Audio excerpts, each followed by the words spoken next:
मेरे प्यारे देशवासियों, नमस्कार। मन की बात में एक बार फिर मेरे सभी परिवारजनों का स्वागत है। आज एक बार फिर बात होगी देश की उपलब्धियों की, देश के लोगों के सामूहिक प्रयासों की। 21वीं सदी के भारत में कितना ही कुछ ऐसा हो रहा है जो विकसित भारत की नींव मजबूत कर रहा है। जैसे इस 23 अगस्त को ही हम सब देशवासियों ने पहला नेशनल स्पेस डे मनाया। मुझे विश्वास है कि आप सबने इस दिन को सेलिब्रेट किया होगा। एक बार फिर चंद्रयान 3 की सफलता का जश्न मनाया होगा। पिछले वर्ष इसी दिन चंद्रयान 3 ने चांद के दक्षिणी हिस्से में शिव शक्ति पॉइंट पर सफलतापूर्वक लैंडिंग की थी। भारत इस गौरवपूर्ण उपलब्धि को हासिल करने वाला दुनिया का पहला देश बना। साथियों, देश के युवाओं को स्पेस सेक्टर रिफॉर्म से भी काफी फायदा हुआ है। इसलिए मैंने सोचा कि क्यों ना आज मन की बात में स्पेस सेक्टर से जुड़े अपने कुछ युवा साथियों से बात की जाए।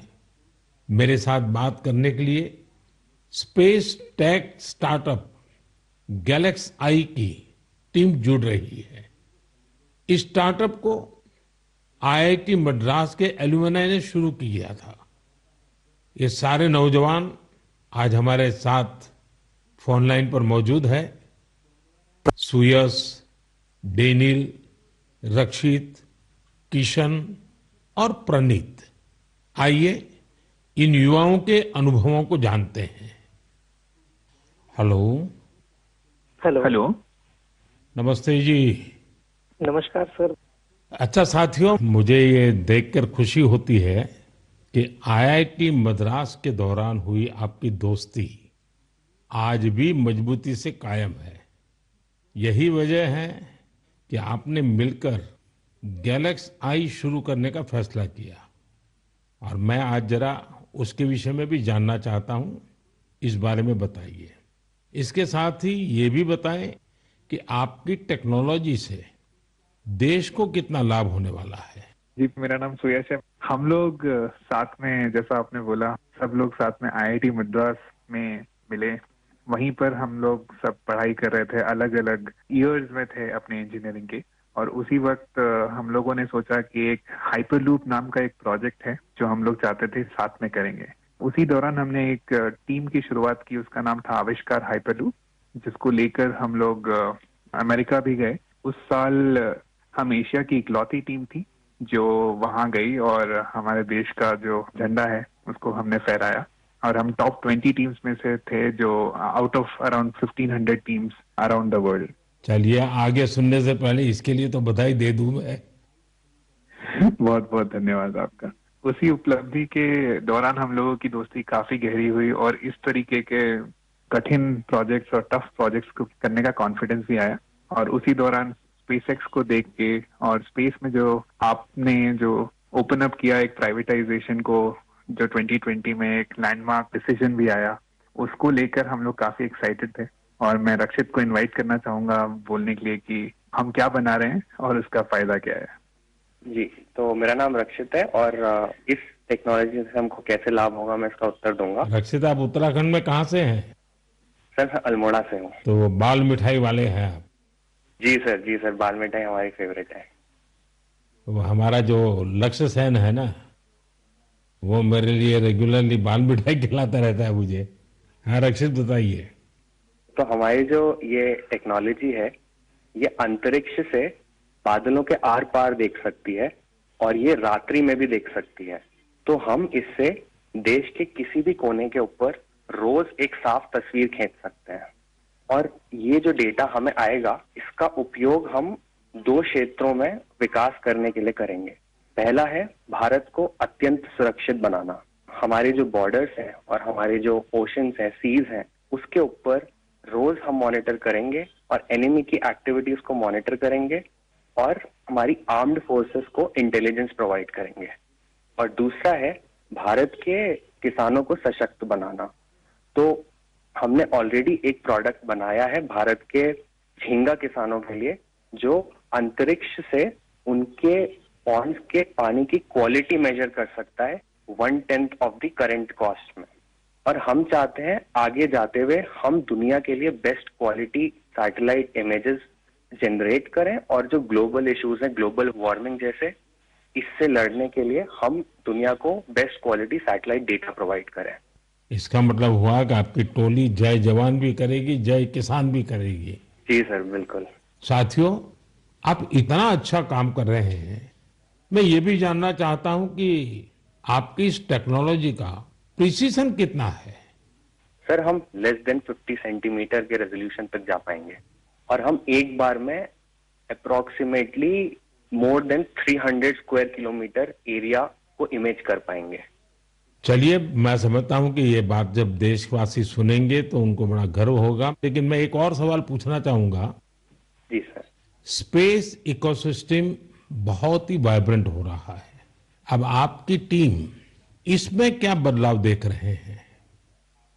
मेरा नाम किशन है। हमने ये गैलेक्साई शुरू होने के बाद से ही हमने इन स्पेस आते हुए देखा है और काफी सारे पॉलिसीज आते हुए देखे हैं, ये जैसे कि geo spatial data policy and Indian space policy. और हमने पिछले 3 साल में काफी बदलाव आते हुए देखा है और काफी प्रोसेसेस और काफी इंफ्रास्ट्रक्चर और काफी फैसिलिटीज इसरो के ये अवेलेबल और काफी अच्छे तरीके से हुए हैं। जैसे कि हम इसरो में जाके टेस्टिंग कर सकते हैं हमारे हार्डवेयर का, ये काफी आसान तरीके से अभी हो सकता है। 3 साल पहले वो प्रोसेसेस उतने नहीं थे, और ये काफी हेल्पफुल रहा है हमारे लिए और काफी और स्टार्टअप्स के लिए भी।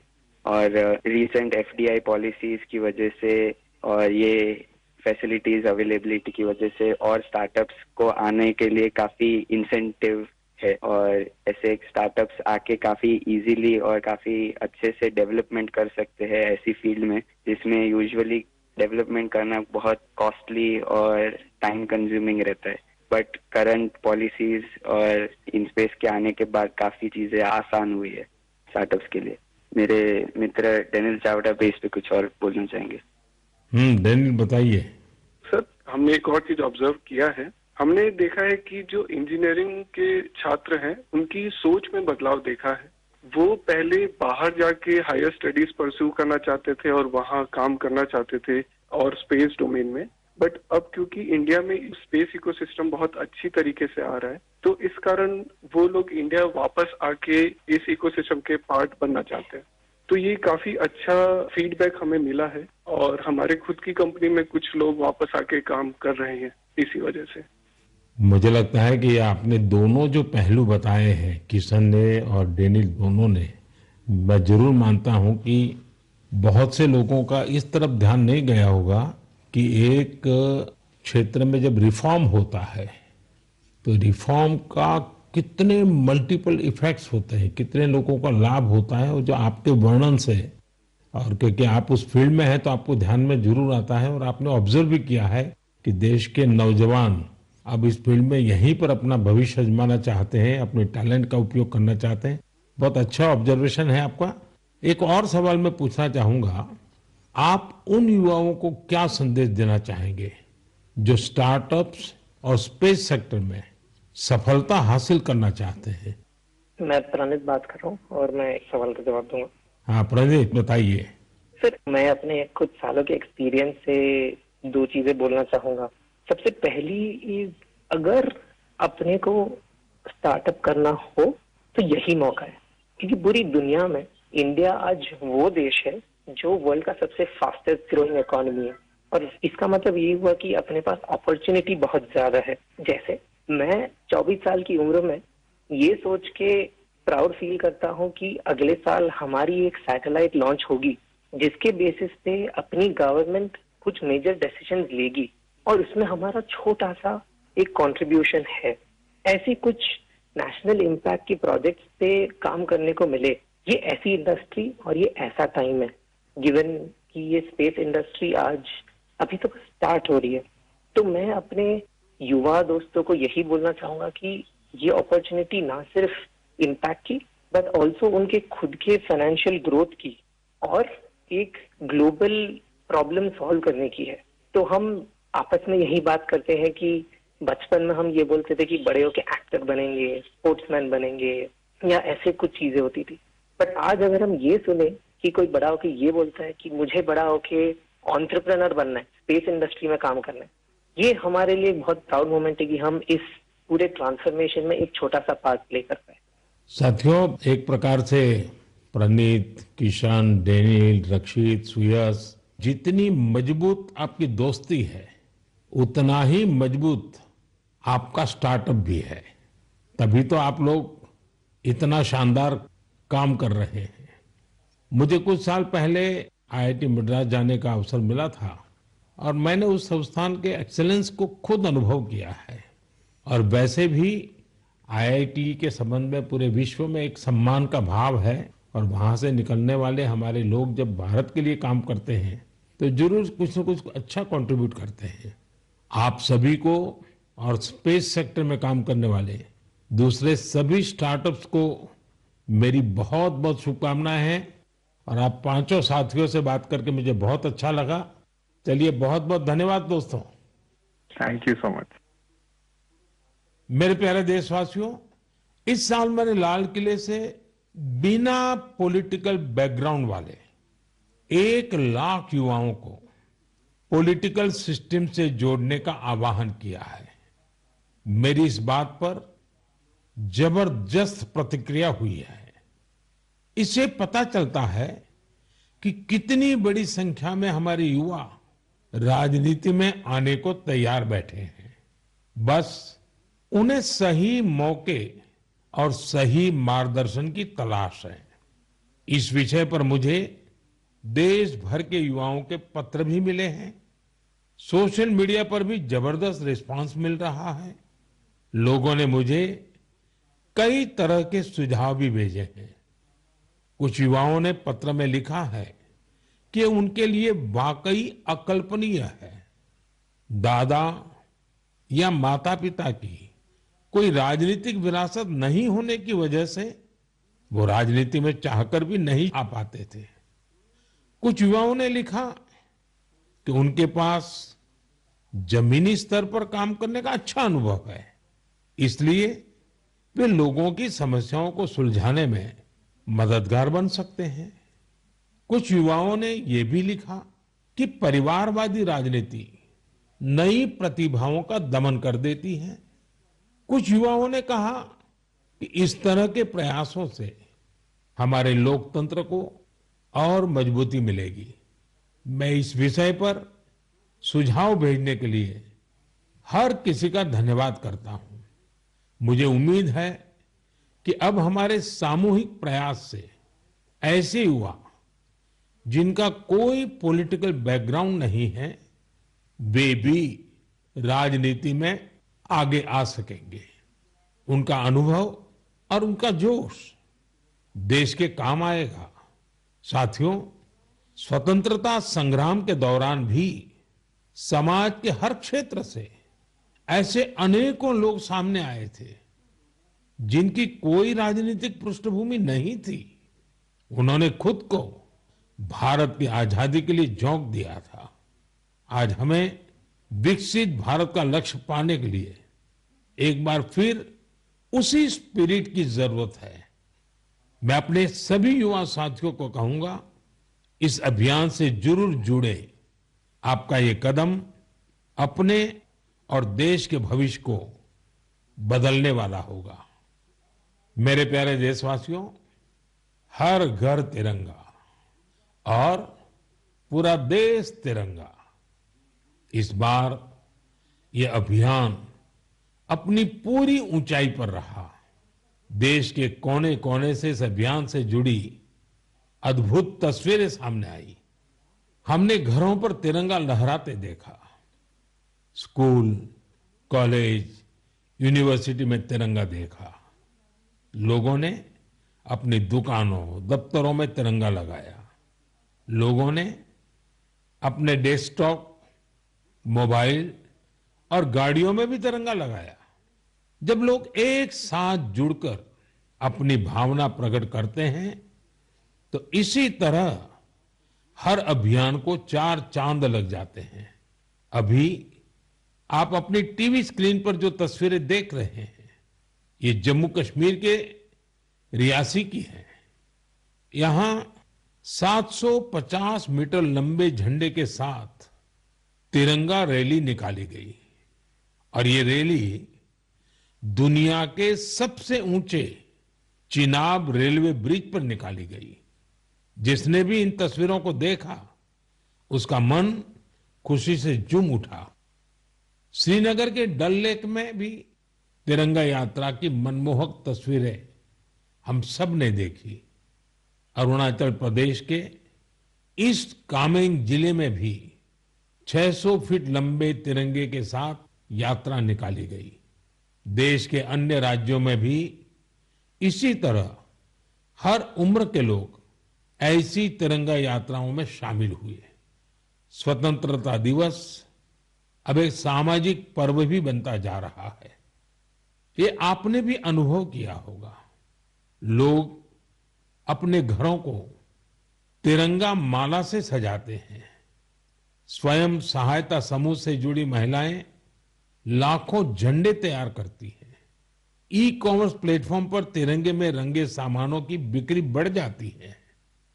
स्वतंत्रता दिवस के अवसर पर देश के हर कोने, जल, थल, नभ, हर जगह हमारे झंडे के 3 रंग दिखाई दिए। हर घर तिरंगा वेबसाइट पर 5 करोड़ से ज्यादा सेल्फी भी पोस्ट की गई। इस अभियान ने पूरे देश को एक सूत्र में बांध दिया है और यही तो एक भारत श्रेष्ठ भारत है। मेरे प्यारे देशवासियों, इंसानों और जानवरों के प्यार पर आपने कितनी सारी फिल्में देखी होगी, लेकिन एक रियल स्टोरी इन दिनों असम में बन रही है। असम में तिनसुकिया जिले के एक छोटे से गांव बारेकुरी में मोरान समुदाय के लोग रहते हैं और इसी गांव में रहते हैं हुलॉक गिबन, जिन्हें यहां होलो बंदर कहा जाता है। हुलॉक गिबन्स ने इस गांव में ही अपना बसेरा बना लिया है। आपको जानकर आश्चर्य होगा, इस गांव के लोगों का हुलॉक गिबन के साथ बहुत गहरा संबंध है। गांव के लोग आज भी अपने पारंपरिक मूल्यों का पालन करते हैं, इसलिए उन्होंने वो सारे काम किए जिससे गिबन्स के साथ उनके रिश्ते और मजबूत हो। उन्हें जब ये एहसास हुआ कि गिबन्स को केले बहुत पसंद है, तो उन्होंने केले की खेती भी शुरू कर दी। इसके अलावा उन्होंने तय किया कि गिबन्स के जन्म और मृत्यु से जुड़े रीति रिवाजों को वैसे ही पूरा करेंगे जैसा वे अपने लोगों के लिए करते हैं।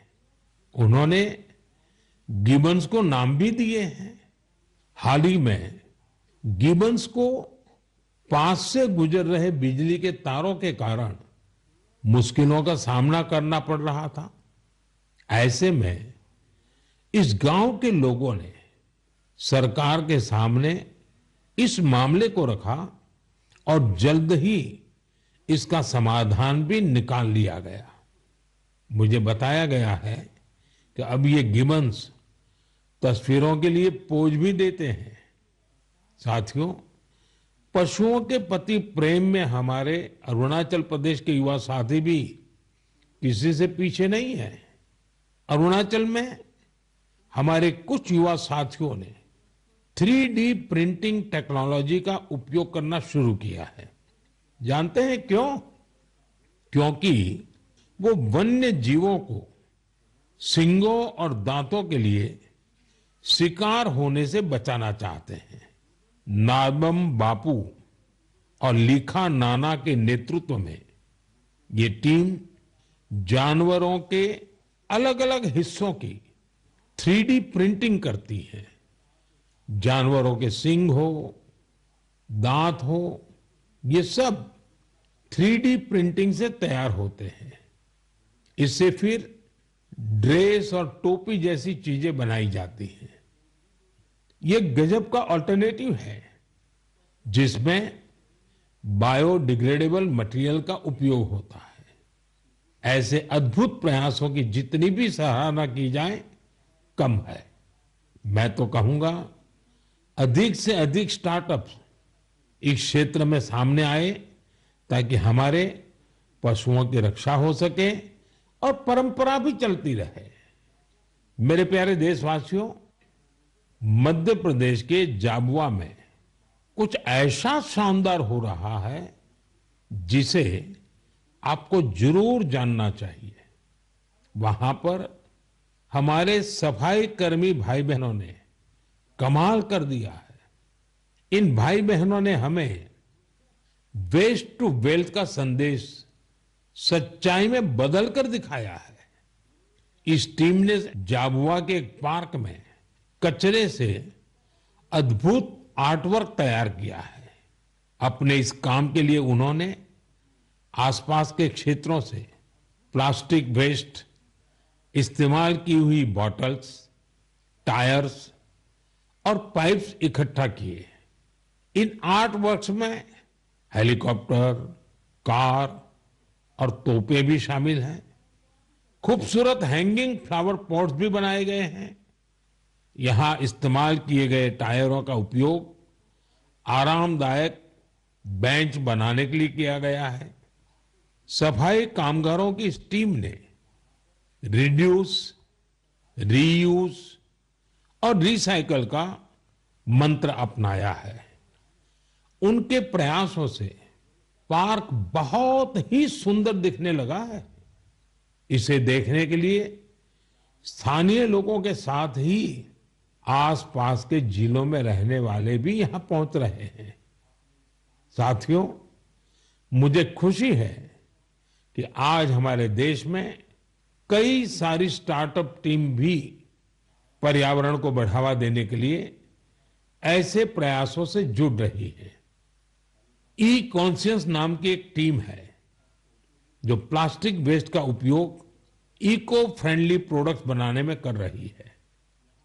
इसका आइडिया उन्हें हमारे पर्यटन स्थलों, विशेषकर पहाड़ी इलाकों में फैले कचरे को देख करके आया। ऐसे ही लोगों की एक और टीम ने इको कारी नाम से स्टार्टअप शुरू किया है। ये प्लास्टिक वेस्ट से अलग अलग खूबसूरत चीजें बनाते हैं।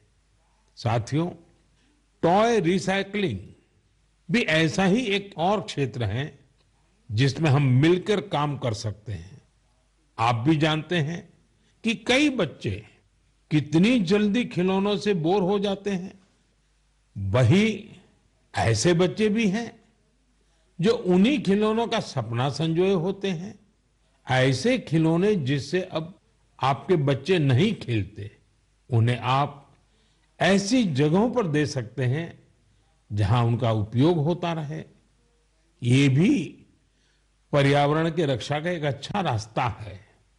हम सब मिलकर प्रयास करेंगे तभी पर्यावरण भी मजबूत होगा और देश भी आगे बढ़ेगा। मेरे प्यारे देशवासियों, कुछ ही दिन पहले हमने 19 अगस्त को रक्षाबंधन का पर्व मनाया।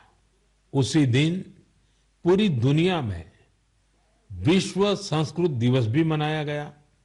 आज भी देश विदेश में संस्कृत के प्रति लोगों का विशेष लगाव दिखता है। दुनिया के कई देशों में संस्कृत भाषा को लेकर तरह तरह की रिसर्च और प्रयोग हो रहे हैं।